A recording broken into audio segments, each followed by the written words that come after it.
going to give you a recap. I heard from a couple of guys during the one-on-one sessions in the break who were talking about what other people they'd like me to get on the show.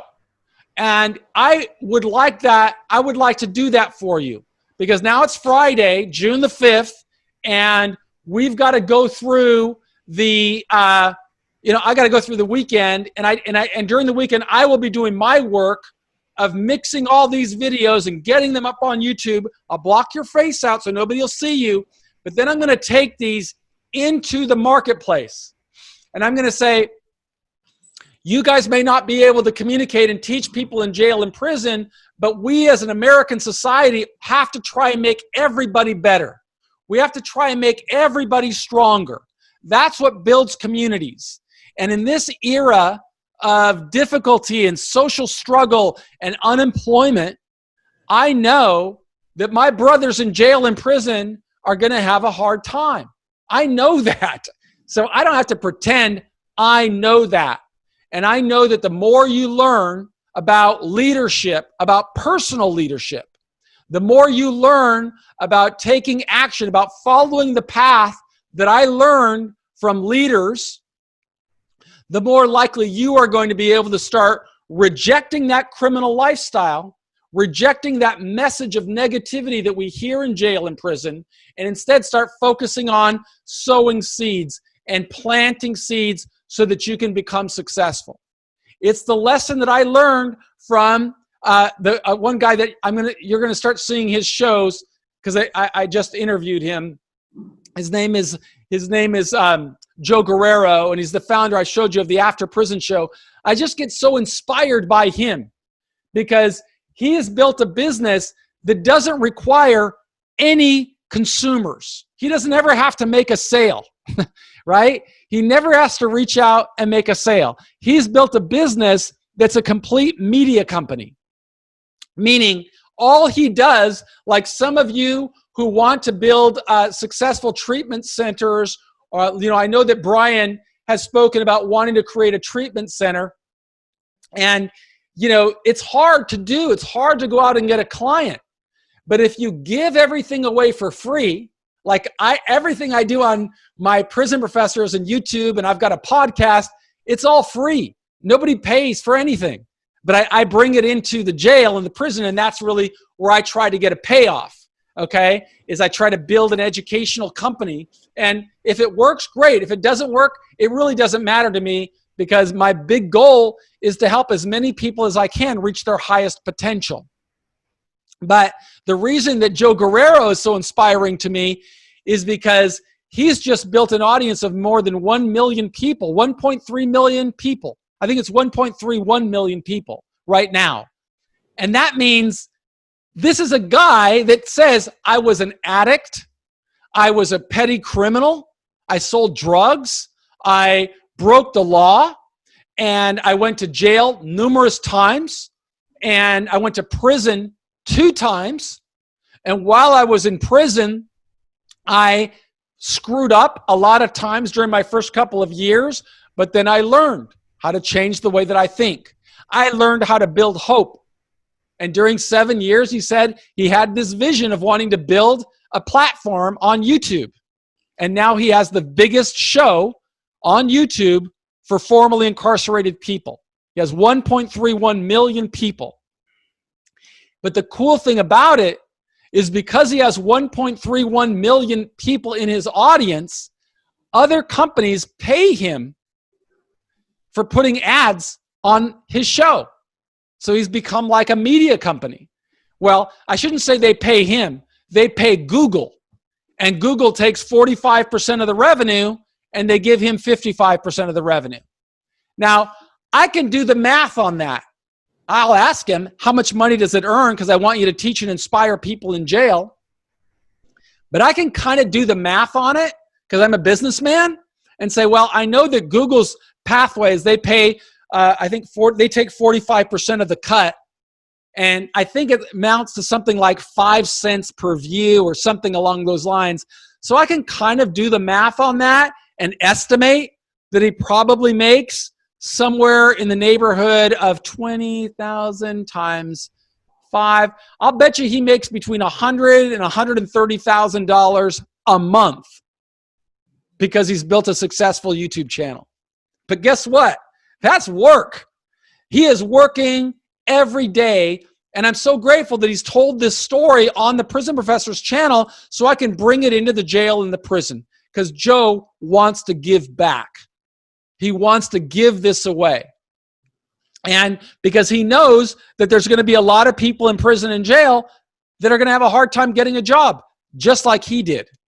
And in the first shows that you're going to see that where he's producing, he is talking about, he had to work in a pizza shop where he got paid $7 an hour and his boss was 17 years old. He talks about working in a laundry, about it being the hardest job that he's ever had to work on. He talks about working on, what was the other thing? A concrete plant, where he had to work all day, every day for 12 or 14 hours just to make a living. But after he did all of that work, he would go with his phone and start making videos. And then he would learn how to edit those videos. And then he would start figuring out how to put them on YouTube. And he said he did this every day, making a video every single day. But consumers wanted to see it. And as a result of consumers wanting to see it, people started to watch and said, he'd get 1, 2, 10 videos, hardly anybody watching it. But after 10 months, he said, it just hit.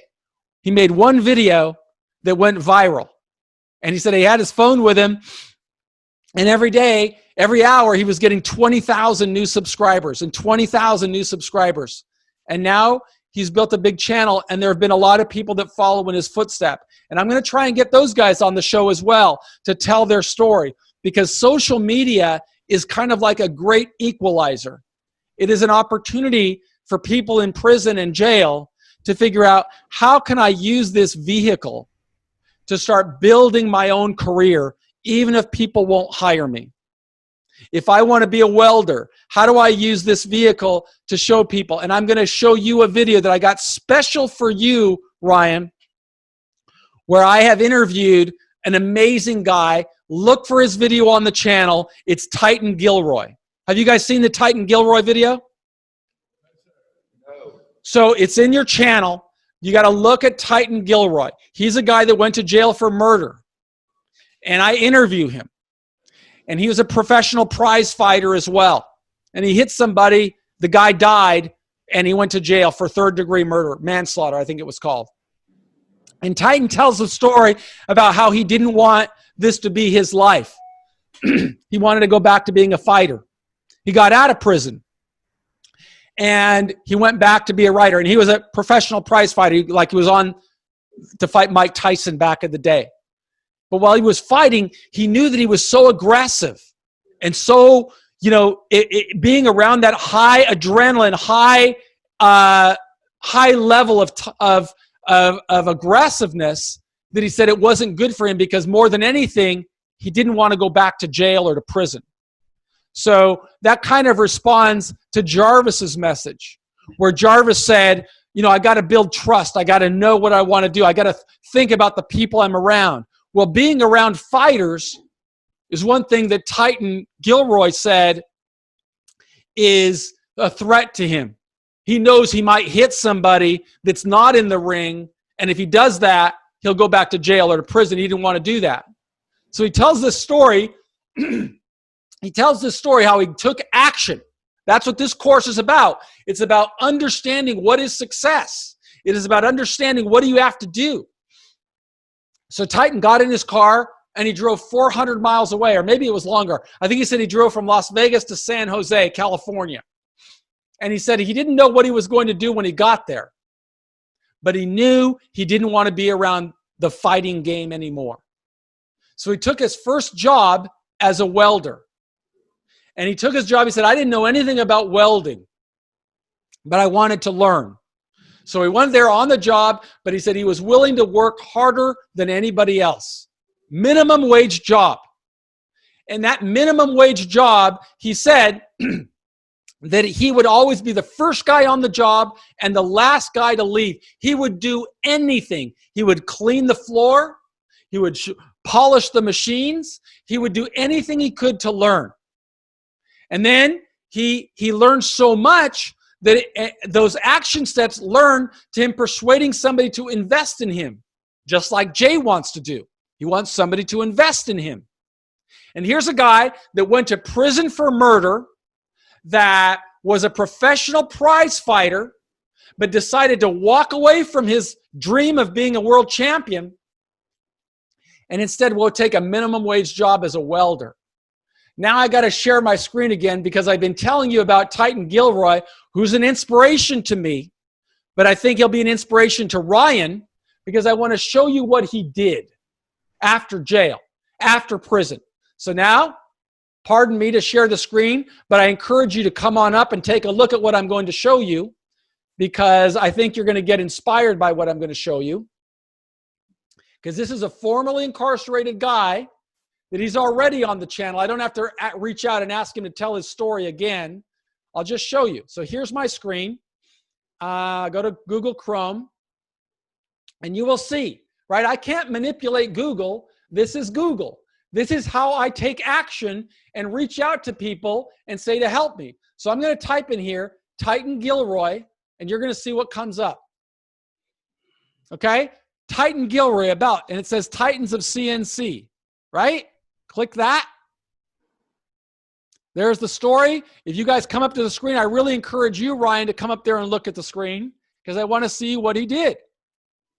This is a guy that took his passion for welding and for being a formerly incarcerated person, and he's created an entire course to teach other people how to be welders. And he's talking about being a tough, growing up in poverty, becoming a top-ranking boxer. And you can see him now teaching people how to create videos, and he's got a whole course where he teaches videos, okay? He's built an entire company where he builds metal.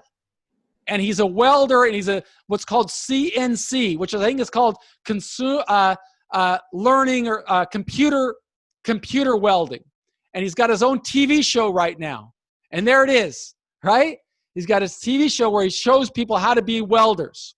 And he goes into prisons, just like I do. And he tells stories, and there they are, right? And you can see this story.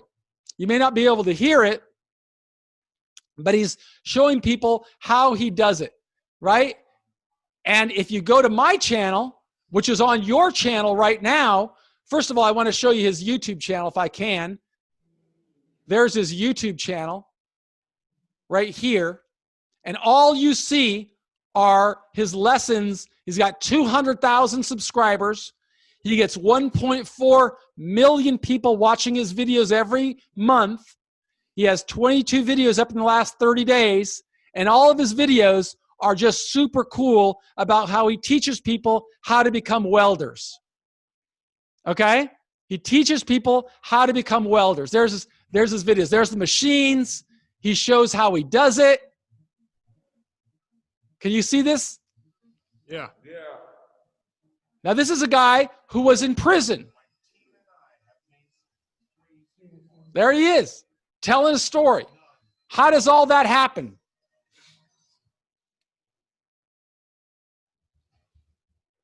He'll show you the whole process of what he builds. Okay? Now, you guys write in your course, if you go, and I'll show you because I've got it right on my YouTube channel. Okay? If I type in my YouTube channel, my channel, or I could just go up here. Michael, I could put Titan Gilroy, prison, Michael Santos, prison. Let's see if that comes up. He's so big and powerful that I don't know where he shows up on my channel. But it's in your course. Oh, no, this is not it. It's in your course. Prison professors. Let's see. I got to see. It's got to be in there. Prison professors, Titan Gilroy. There it is. So there I'm interviewing him. That's in one of my other houses where I used to have a different house. But I'm there interviewing him, and you scroll down there, and you see it's just a conversation where he's telling you the entire story about how he became a really how his life story, but it all started with the same process that I'm teaching you. So make sure you watch that in your course, because you got the whole 40-minute show. But I will continue to interview people that, like, I've reached out to this, the founder of FUBU, but I've promised Jay, and I give him my word, I will find a major clothing manufacturer, a CEO, and I will interview that person and tell the story. And I have somebody in mind. I think you're going to want to see this one, because I happen to have a connection to this person, and we'll find out if she'll be on the show. But I think you guys will want to see this person right here. So come up to the channel right now and tell me if you see this person. How would you guys like to see the CEO of this show? How about this one sound? Can you guys see? Jay, you in there? So this is called Beach Bunny Swimwear, right? It's one of the biggest bikini companies on the planet. So I happen to know the CEO of that company, and I'm going to ask her if she'll come on the show and talk about how she started her company and why. Okay? I think we'll learn a lot from her, but I think it'll also be something inspiring for guys in jail and prison to talk to the biggest bikini company in the country. So look, I may give you guys my word. I will take the action steps necessary to help you, but I want you guys to recognize that that this doesn't happen by accident. Success is a process. Like Brent said, he was inspired by Marcus Leonis, who talks about it's important to understand people. It's important to understand processes, and it's people and the processes that working together are what result in building profits. We all have to become more profitable in our life.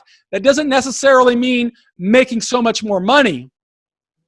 What it means is that we are achieving success as we have defined it.